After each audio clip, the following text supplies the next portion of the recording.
今晚我就用咗27嘅洗面奶，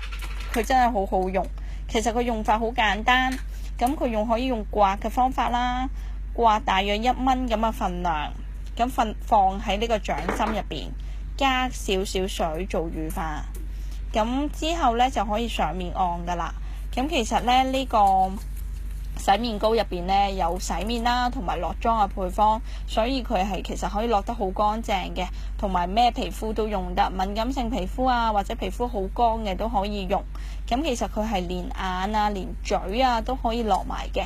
眼就要小心啲，要合埋眼，因為入到眼呢會有少少乸乸地嘅。咁我一路就喺塊面咁樣按啦，按大約2至3分鐘。咁我連個嘴我都按埋嘅，因為我用咗 JI 大個潤唇膏。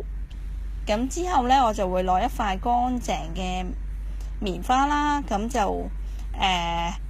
成塊面抹翻啲啱啱落咗嗰啲污糟嘢啦。咁我連個嘴都會抹埋啦。咁其實你見到塊棉花其實係好污糟嘅。咁跟住呢，我就會再過水啦，用清水洗面啦。咁其